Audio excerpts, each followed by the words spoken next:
Good evening, everybody. Thank you, Tzvi, for inviting me back again. It's good to be here for another year. I see that it's still going strong. The night kollel is wonderful to see. Everybody enjoy your cholent and your drinking. So in the past, I've drinking soda and water. Nothing harder than that. In the past, I tended to speak about unusual, strange topics, and this time I'm going a little more traditional, as you see. So I apologize if you already all know this. But the topic that I thought I'd talk about is whether learning Torah is supposed to be easy, and is it supposed to be fun?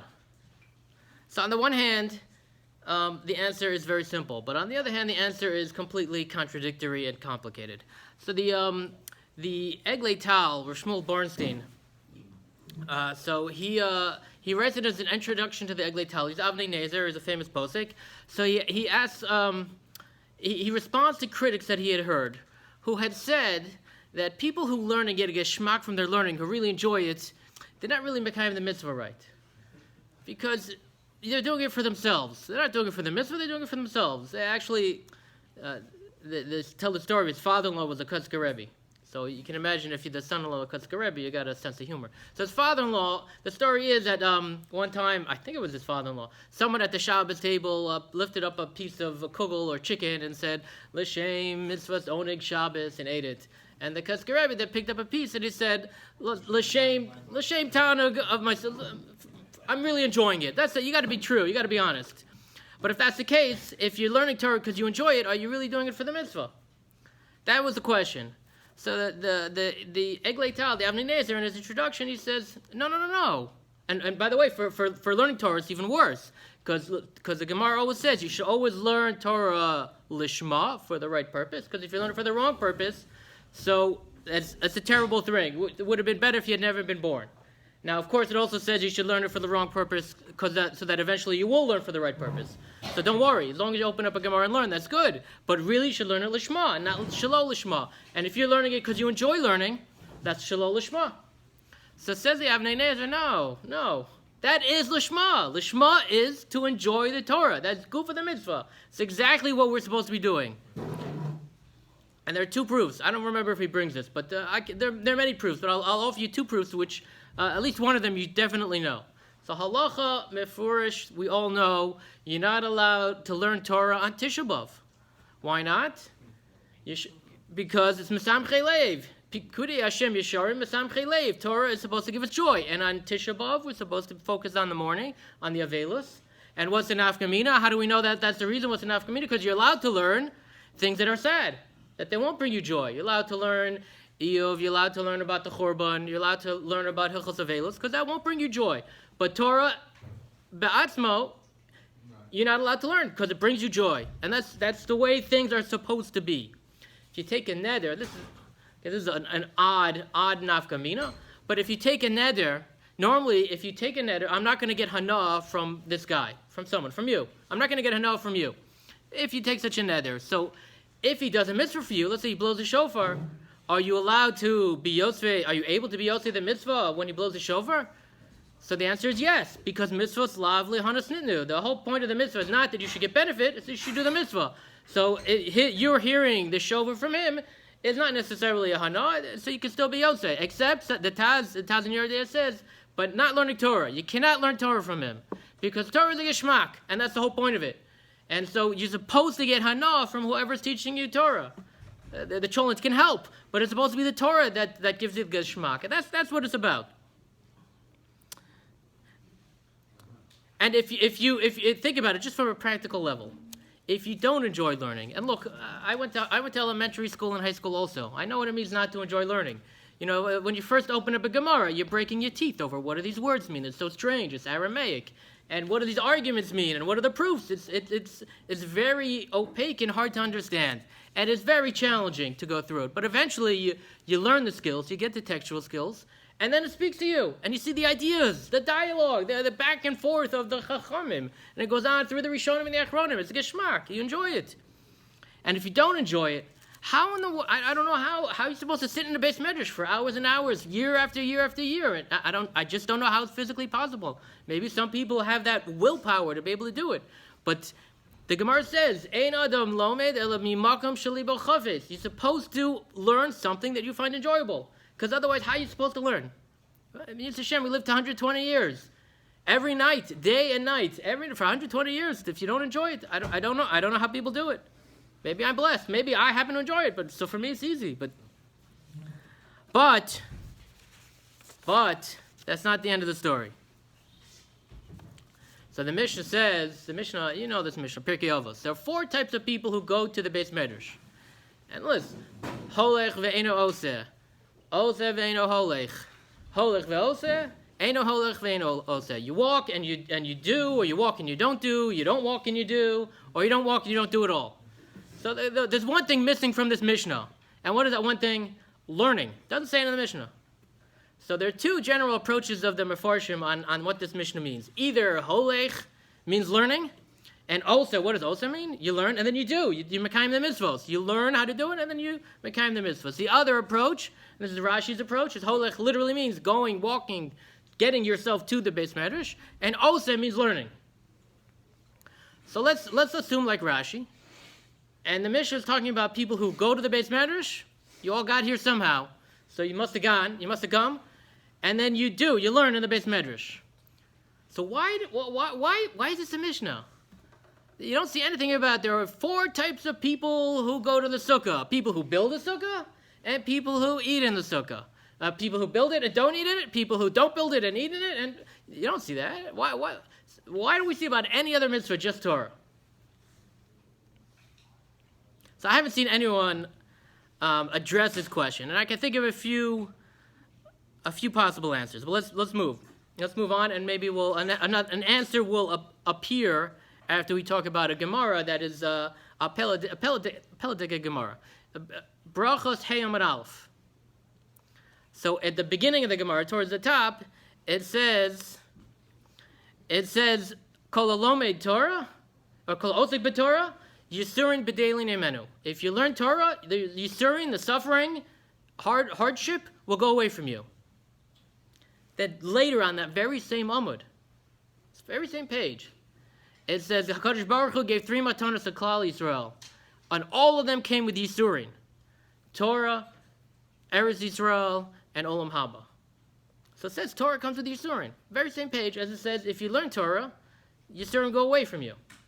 So I haven't seen any commentary talk about it. Maybe I just haven't looked hard enough. But I think, and there are many possible ways to answer it. But I think at least one possible way is very simple. That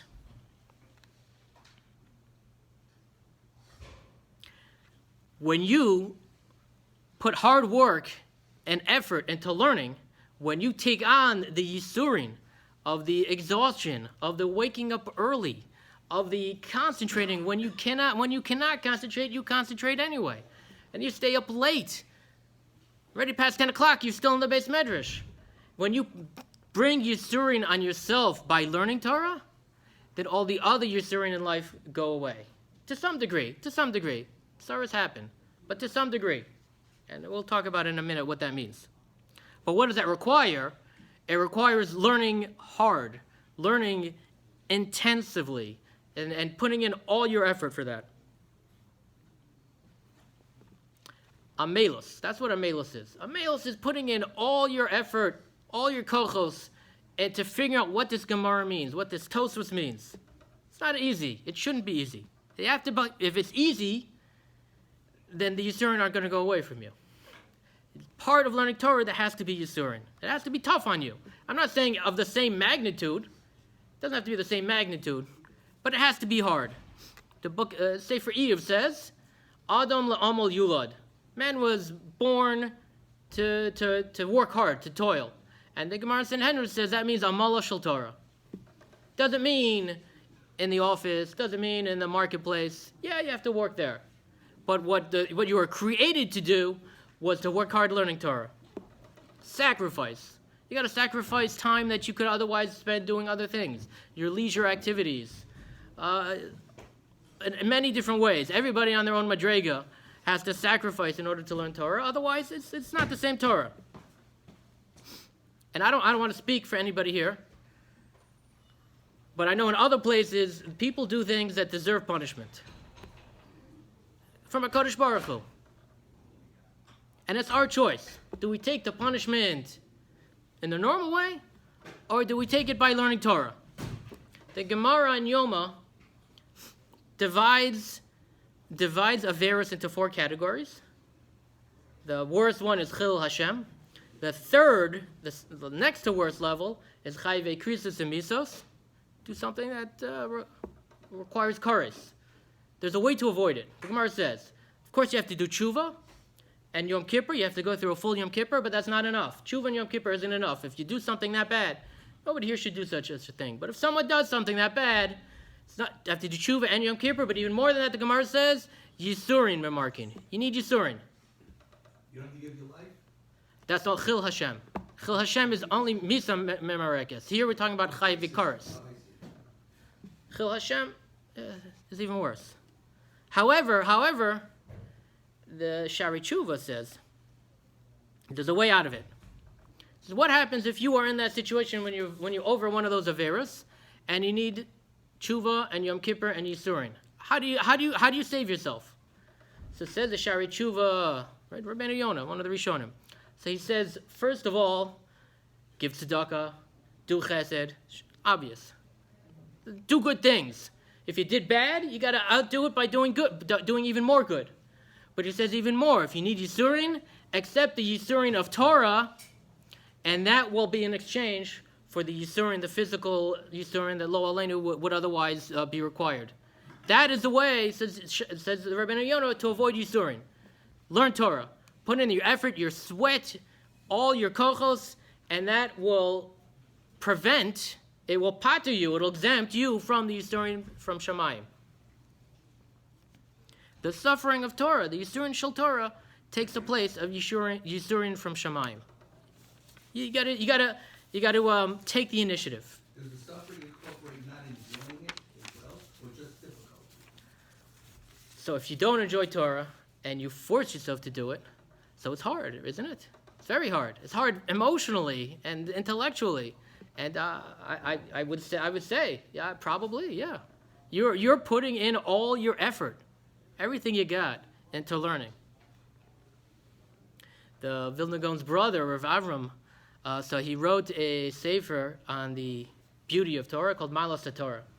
And in the sefer, in the introduction of the Malas Torah, he goes through, throughout the sefer, he goes through all the different mitzvahs you're mekayim when you learn Torah. It's a beautiful sefer. And in the introduction, he points to what some of the Chasidei Ashkenaz, the Rishonim, used to say, and it's a pele. If you see some of these tshuvas, or some of these svarim, or the Rokeach, or the Maharivayil, about what to do if you do an Avera, how do you get tshuva?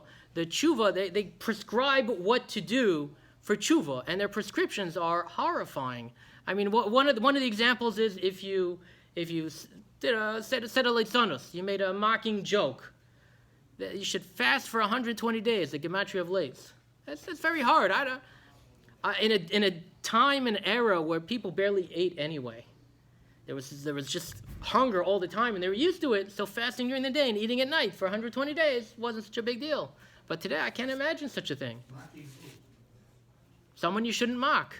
I'm not saying not a Talmud Chacham. This is just saying in general. You're not allowed to say leitzanos. So the only leitzanos that's allowed is leitzanos of avodah zarah. But any other kind of leitzanos, we shouldn't be doing. And they say if you talk in shul, you should fast for 40 days. And there are other eitzes that to avoid getting a punishment from Shemayim, how they prescribed for people. The Rishonim talk about it. So the Malas Torah says we can't do this nowadays. It's not shayach. And he was living the 1700s. He's saying it's not shayach for us to do such a thing. We don't have the strength the physical strength. We don't have the strength of character. We can't do these things. So he said, what should we do? Learn Torah. Take the Yisurin of Torah and put in all your kochos. If you did something you shouldn't have done and you realize it and you want to do tshuva for it, push yourself and learn a little more. Push yourself, and you constantly push yourself. And that's the way, not only to learn Torah right, it's also to do tshuva for all the things that we've done bad. The Yisurin, we accept on ourselves the Yisurin, so we shouldn't know from other sufferings in our life. So we can see this in a strange, it's not strange, a surprising, unusual interpretation of the Zohar, the Mitzrayim, in Parsha Shmos, when it says, "Vayimaru es chayehem ba'avodah kasha b'chomer uvilvenim." So the Zohar says, "B'chomer," right? So they made our lives bitter with hard work and with the mortar and with the bricks. So the Zohar says, the play on words, "Chomer kal v'chomer, levenim libun halacha." So they made our lives hard, terrible, bitter. It's not clear what. By forcing us to learn Torah? I don't know. I don't know. So if you're a school child, you might say, yeah, that's taka. The Rebbe makes our lives miserable by forcing us to learn Torah. But what's the Zohar saying? So Rav Victor Nebensal, he quotes his father-in-law. His father-in-law is Chaim Zev Finkel. So he quotes his father-in-law as explaining as follows. What was the nevuah given to Avram Avinu about Mitzrayim? Right? Ger yezaracha be'eretz lahem va'avadum ve'inu osam. They would be enslaved, and they would be their lives would be made miserable. Inui. It would be suffering. They'd suffer. So says Reb Nevensal, his father-in-law, that there are two ways you could have that suffering. The choice was given to Klal Yisrael. Either you learn Torah and you accept the suffering that you're suffering on yourselves, or the Mitzrayim will force it on you as slave. And he says, where do we see that the choice was available? Because Shevet Levi. They learned Torah and they weren't made slaves. They took the choice. And the rest of Klali, the other Shvatim, did not, and they were forced into slavery. So it's a good pshat, it's a great pshat, but what does that tell us? How should we view our learning Torah? On the one hand, it should be something that we take seriously and put in our kochos, because if we don't put in our effort, Hashem might force our efforts somewhere else that we don't want it to go. Sounds compulsory. That's exactly. They're compelled. We are obligated to do it. It's the mountain on top of the Har Sinai, the mountain is up on top of it. Kaf aleim har kigigis. We were forced to accept the Torah after we came out of Mitzrayim. And what you're saying is before that, they had the choice. And if they felt compelled, the Leviim felt like they were learning Torah for their master. They had to do it. Just like a slave has to do his work, the Leviim had to learn Torah. And if we look at Torah that way, that is how we get the zechus of the Yisurin. It's like our Avdus HaKadosh Baruch Hu. We're slaves to Hashem. That's how great Torah is, that it exempts us from slavery. It exempts us from punishment, exempts us from slavery if we push ourselves and work hard at it. We wake up early in the morning, we do it late at night, everybody on their own level, and let's go further. So this I think is pshat in the Mishnah Navos. Because halicha, walking to the Beis Medrash, is important, not just because it's a hechsher mitzvah, it's a way to do a mitzvah, like building a sukkah. Walking is because you have to put in effort. If you want to really learn Torah, you have to work hard at it. And walking to the Beis Medrash is an example of, and a symbol of, the greater effort that you need to put in, because that's part of the mitzvah of Torah. It's not like building a sukkah where it's just how you get to the mitzvah. It's part of the mitzvah itself, is the effort you put into it. And this is important. This is key, because in today's environment, it gets lost. Because you see with all the technology that bombards us today. So you hear people talking about how it's too much. We need a day off without technology, right? And we all know what they're talking. We all know what they're figuring out. They're thinking, they need a Shabbos. We have a Shabbos. We know what a day off without technology is. And then you read in the newspapers and magazines, people are saying we need a no technology day. That's the chiddush that they came up with a few years ago. It's still going strong. So, on the one hand, that's good. On the other hand, they completely miss the point. The Torah, when it starts to list in Parshas Emor, lists the Moadim, the holidays. So what's the first holiday list? Elohim Moadai, Shabbos, Sheshes Yomim Tava. Sheshes Yomim Tavodu. So why? Rashi has. I mean, it's good. Why is Shabbos in the list of Moadim? So Rashi tells us, because if you violate Kol Mechal as a Moadim, ki ilchilo kol Shabbos kula. If you violate Yontiv, it's as if you violated all of the Shabbos of the year. still not really explained. So the Ksav Sofer says as follows. The Ksav Sofer says, why would someone take a day off from work every week?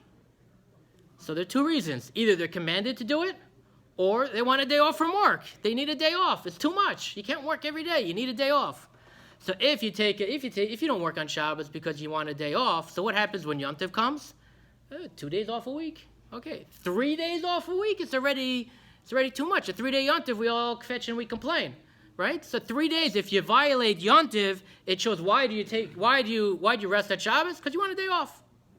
You know, not because you commanded. But if you keep Shabbos and if you keep Yom Tov, so what does it show? It shows why you're keeping Shabbos every week? Because you have to, because you're commanded. So if you observe Shabbos just because you like a day off, that's what Rashi is saying, that's not observing Shabbos. You missed it. You missed the point. And the same goes for Torah. If you learn Torah because you enjoy it, and when you find a few minutes for Torah, you learn it, good. So you mekayim the mitzvah, good. Everybody should do that. I don't want to discourage anyone from learning, but that's not the mitzvah. That's not feeling commanded about it. Feeling commanded about learning Torah means finding time, finding every moment, putting all your strength and all your power into it. So I once heard a speaker say as follows. He asked it's a high school Rabbi, and he asked his high school students, why do we learn Torah? And they give different answers. You know, some people said, well, because it's an ancient tradition, or they're trying to be smart, or it sharpens our brains, or that's how we know how to do the mitzvahs by learning Torah. And he said, being a little facetious, trying to be a little dramatic, he says, you're all wrong. Why do we learn Torah? Because we're commanded to. Because Hashem told us we have to learn Torah. Again, he's being a little dramatic, but he makes a point.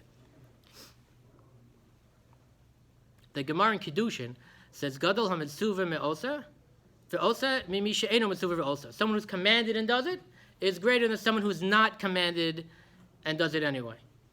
So you think logically, intuitively, we would think if you're not commanded and you do a mitzvah, that's even better. You volunteered. You volunteered to serve Hashem. Isn't that a great thing? The Gemara says, no, if you're commanded and you do it, it's even better.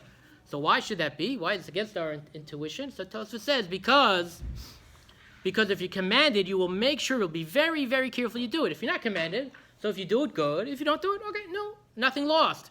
But if you're commanded, you're going to try to be very careful. You're going to make the Zman Tefillah. You're going to make the Zman Kriya Shema.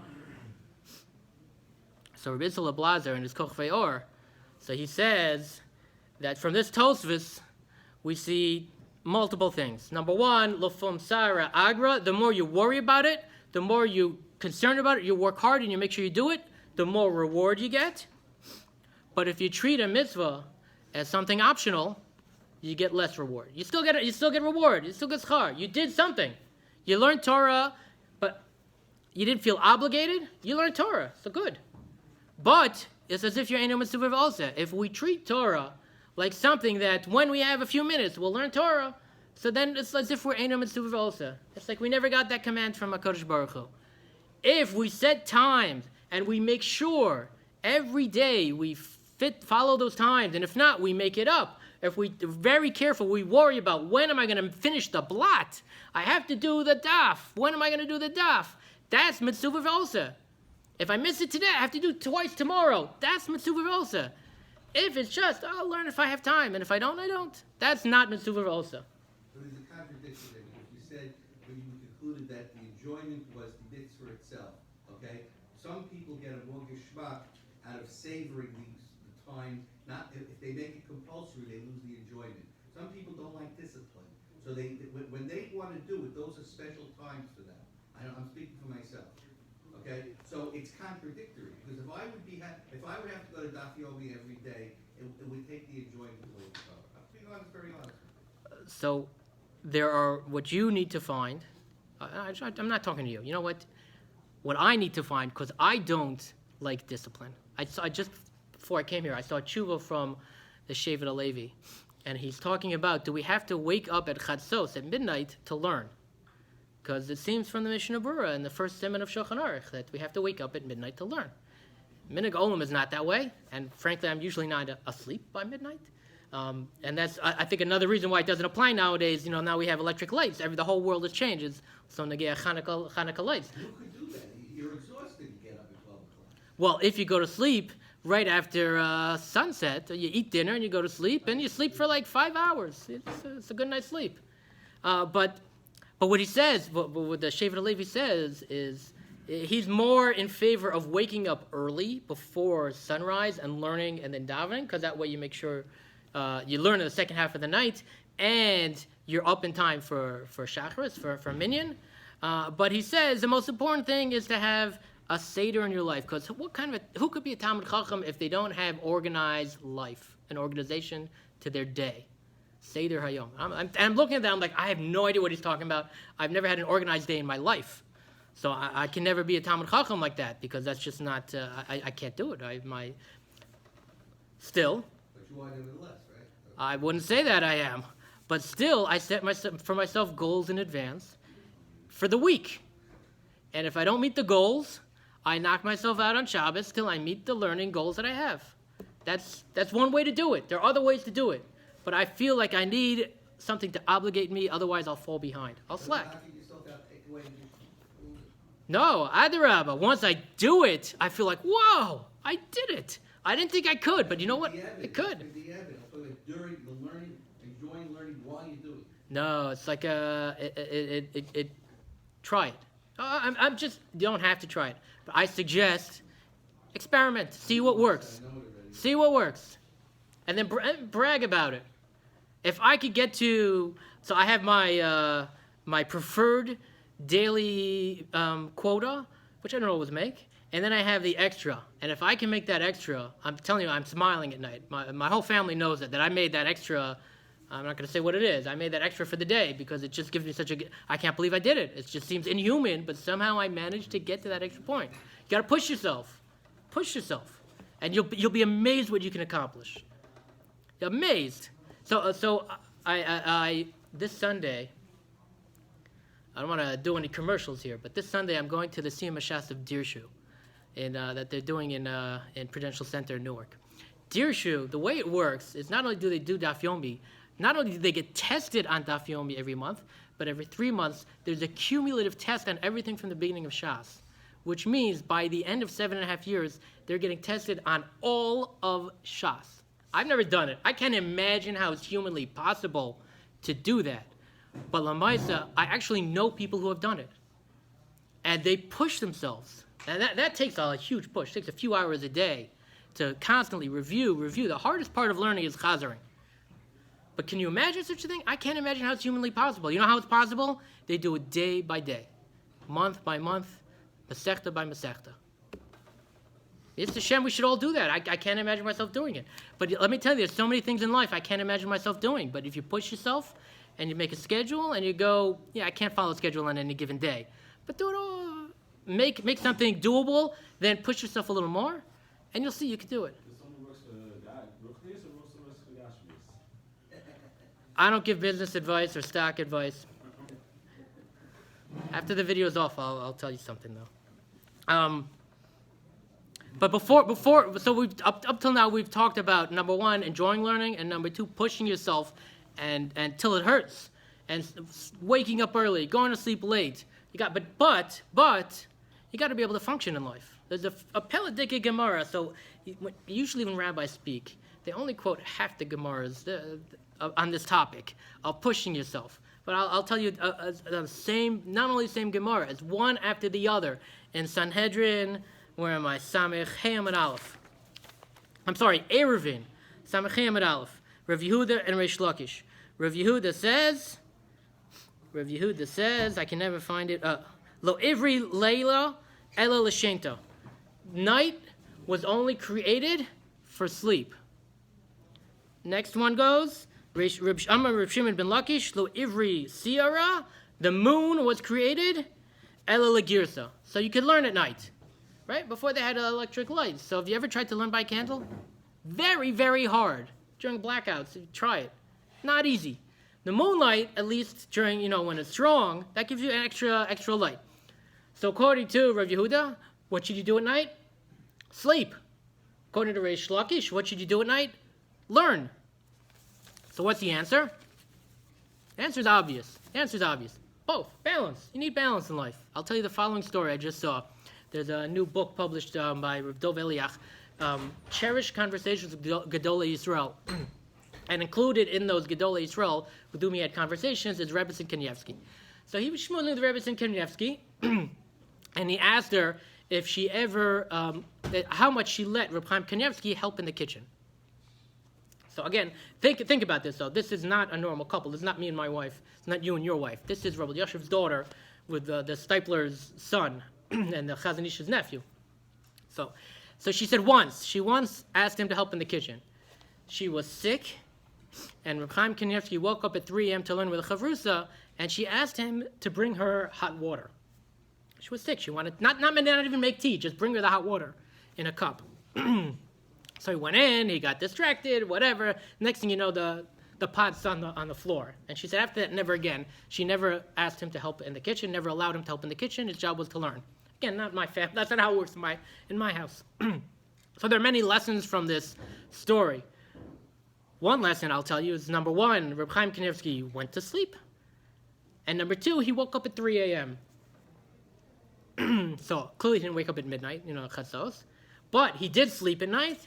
But still, he pushed himself to wake up at 3 a.m. to start his day then and learn then, which is amazing. You have to be able to function. Many stories in life about this. Chafetz Chaim and yeshiva used to go out and blow the candles and turn out the lights. Because when he was young, one time he overexerted himself so hard that the doctors wouldn't let him learn Torah for a year. He couldn't exercise his mind for a year. So he wanted to make sure that didn't happen to his talmidim. So he made sure they went to sleep. But he still pushed them. They still learned like crazy in his yeshiva. They still learned late at night and woke up early in the morning. So you gotta find balance. You gotta be able to function, but you gotta push yourself within those limits. And whatever you think your limits are, you probably could push yourself a little more than that. But always seek guidance. Seek a friend, a Rabbi, a Rav. We don't want anyone to get into the hospital or have a nervous breakdown. But within those limits of what's possible, you could probably do a little more. So with that, I'll conclude by saying, is learning Torah supposed to be fun? Supposed to be enjoyable? Yes. Is it supposed to be hard? Yes. And Mir Hashem will all be zocher through that to create a bigger Kinyan Torah.